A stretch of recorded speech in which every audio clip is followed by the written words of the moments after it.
At para sa ating mga balita, anak na babae ni Xi Jinping, bakit delikado na sa Amerika? At NATO na alarma sa paghahanda na ginagawa ng Russia. Pero bago natin umpisahan ang ating mga balita, mangyari po lamang na i-like ang video ito para sa patuloy na paghahatid natin ng ating mga updates mula sa loob at labas ng bansa. Malaking tulong po ang inyong like para sa aming mga content creator. Maraming salamat po mga kababayan. Taong 1978 nang magbukas ang China sa buong mundo sa ilalim ng pamumuno ni Pangulong Deng Xiaoping. Sa panahong ito ay ipinadadala ng China ang kanilang mga pinakamahusay na scholars, sayantipiko at ihinyero sa Amerika. Ang misyon, mag-aral sa kanluran, dalhin ang natutunan sa China at tulungang umunlad ang bansa. Nang mga panahong yon, nagsimulang maging maganda ang relasyon ng China at Amerika. Ang edukasyon ang nagsilbing tulay sa dalawang bansa.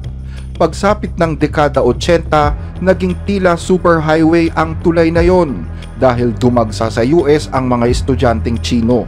Karamihan sa kanila ay mahuhusay at hindi na bumalik pa sa China. Sila ang naging simbolo ng ugnayan ng China at ng Estados Unidos. Pero lumamig ang relasyon.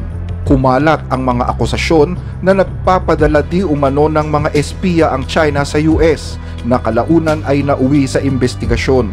Hanggang sa nagkaroon ng utos ang gobyerno sa US na pigilan ang pagbibigay ng visa sa mga Chino.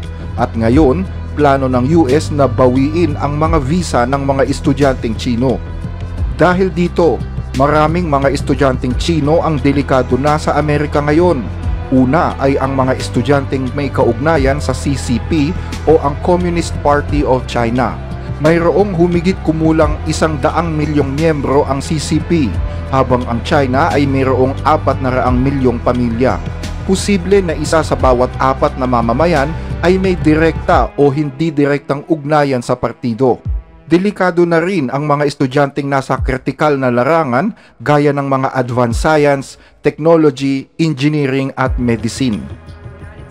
Hindi papayagan ng Estados Unidos na gamitin o samantalahin ng Communist Party of China o CCP ang mga universidad sa Amerika para sa sariling interes, tulad ng pagnanakaw ng mga research, teknolohiya, at intellectual property na maaaring gamitin para palakasin ang militar ng China, magsagawa ng espionage, o pigilin ang boses ng ating pagtutol.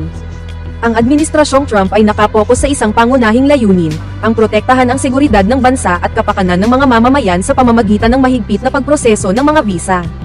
Ang mga pahayag na ito ay malinaw na isinulong ni Secretary Marco Rubio, sa paraang bukas at direkta. At paano naman tumugon ang China dito? Tinawag ng China na discrimination ang hakbang na ito.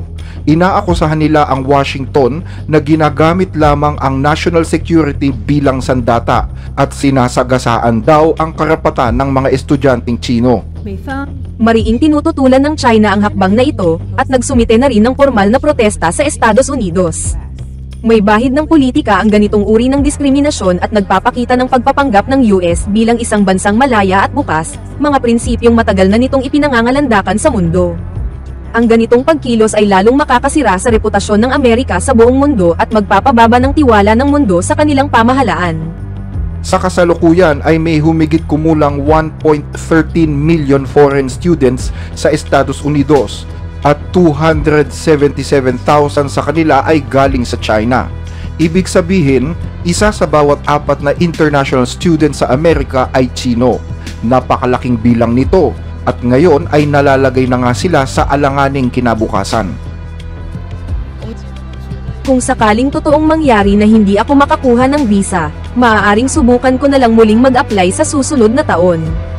At kapag ako'y nag-apply ulit, posible ring isaalang-alang ko ang ibang lugar bukod sa US, tulad ng Europa, pati na rin ang mga rehiyon gaya ng Hong Kong at Singapore. Mababawasan ang pagkaunti ng mga mahuhusay sa China. Oo nga't may mga tao na ayaw nang bumalik pagkatapos mag-aral at ang gusto ay manirahan na lang sa ibang bansa. Siguro mas marami na ang magdadalawang isip ngayon bago magdesisyong mag-aral at tumira sa ibang bansa. Pero syempre, hindi naman iniintindi pa ng gobyerno ang lahat ng mga estudyanteng Tsino. Ang totoo, nakatuon lamang sa isang estudyante ang pansin ng mga Republican. Sa isang estudyanteng nagngangalang Xi Mingzi na anak na babae ng Pangulo ng China. Ayon sa tweet ng isang right-wing activist na nagngangalang Laura Loomer, naninirahan daw ang anak ni Xi Jinping na si Xi Mingzi sa Massachusetts at kasalukuyan umanong nag-aaral sa Harvard. Si Mingzi ang nag-iisang anak na babae ni Xi Jinping at sinasabing napaka-pribado daw ng buhay nito. Nag-aral siya sa Harvard noong 2010 hanggang 2014 gamit ang isang pseudonym o peking pangalan. Nakakuha siya ng degree sa psychology at bumalik siya sa China ayon sa mga opisyal ng bansa. Pero bumalik daw si Mingzi sa Harvard noong 2019 para ipagpatuloy ang kanyang graduate studies. Ayon sa mga ulat, naninirahan daw siya ngayon sa Massachusetts kasama ang ilang mga gwardyang Tsino. Gayunman, hindi pa rin kumpirmado ang mga ulat na ito at tahimik din ang US at China tungkol dito. Ayon sa report ng isang media outlet, isang Chinese technician ang nahatulan noong 2019 at nakulong ng 14 na taon. Ang kaso, pag-e-expose ng ID ni Xi Mingzi, ganun din ang IC card nito. Malinaw dito na sobrang pinoprotektahan ng gobyerno ng China ang privacy ng anak ng Pangulo. Kaya tanong ngayon ng marami, kung itinuturing na banta sa seguridad ng Estados Unidos ang mga estudyanteng Tsino, paano naman kaya ang anak ng pinakamakapangyarihang tao sa China? Paaalisin din ba ng US si Xi Mingzi kung totoong nasa Harvard siya? Hanggang saan hahantong ang batas na ito? Panandalian lamang ang temporary suspension ng mga visa appointment, pero posible umano na senyalis na ito ng malaking pagbabago sa hinaharap. Noong nakaraang termino ni Trump, naging mahigpit din ang kanyang patakaran laban sa mga estudyanteng Tsino, pero ngayon ay mas lalong hinigpitan pa niya ito. Posible umanong gumanti rin ng paghihigpit ang China at posibleng maging mitya ng tuluyang paghihiwalay ng dalawang bansa. Ang tanong, paano naman ang kinabukasan ng mga estudyante? Kung noong 1970s ay dumadagsa ang mga estudyanteng Tsino sa US, dala ang malaking pag-asa, ngayong 2025 ay nalalagay naman sila sa pagdududa at paghihigpit ng gobyerno. Dahil dito, masasabi na daw na hindi na isang neutral ground ngayon ang edukasyon.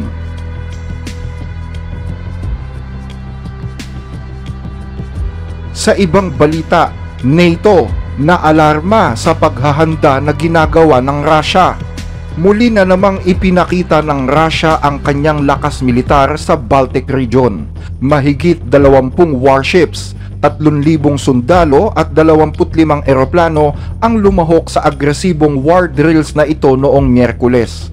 Nakatutok ang pagsasanay sa mga submarine, unmanned boats at mga banta sa himpapawid. Nagsagawa din ang Russia ng mga live fire drills. Nangunguna sa operasyon ang pinakamalalaking air-cushioned landing craft sa buong mundo, ang Yevgeny, Proshchevkov at Moldova. Sinasabing nagsasanay umano ang mga puwersang ito ng Russia sa paggamit ng nuclear, biological at chemical warfare. Nagpapahiwatig ng kakilakilabot na paghahanda ng Russia sa isang matinding labanan. Now, Russia has begun extensive naval exercises in the Baltic Sea. The drills involve a substantial force of 20 warships, 3,000 troops, and air support to boost combat readiness of Russian forces. Mabilis namang tumugon ang NATO sa pangyayaring ito. Ayon kay NATO Secretary General Mark Rutte, ang mga kilos ng Russia ay hindi lamang umano basta hybrid war, kundi isang uri ng state-sponsored terrorism. Ang sinabi ni Rutte ay kasunod ng paninira umano ng Russia sa mga undersea cable sa pagitan ng Estonia at Finland. Ang tinatawag na hybrid warfare kung saan kasangkot din ang Poland ay hindi lamang limitado sa isang lugar. Sa buong NATO, nakakakita na tayo ng iba't ibang uri ng pag-atake. Bagamat tila magaan pakinggan ang salitang hybrid, ang totoo, ito ay malinaw na anyo ng state-sponsored terrorism.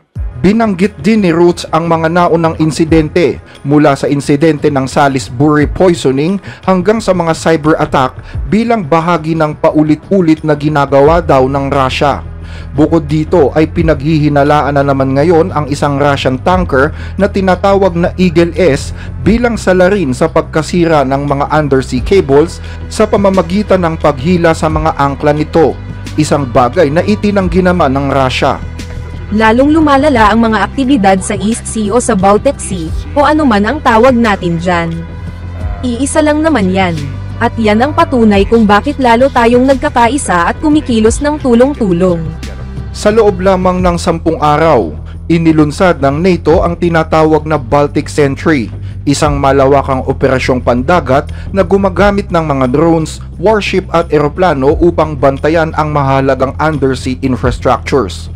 Noong nakaraang linggo, namataan ng Poland ang isa pang barko mula sa Shadow Fleet na malapit sa kanilang underwater cables.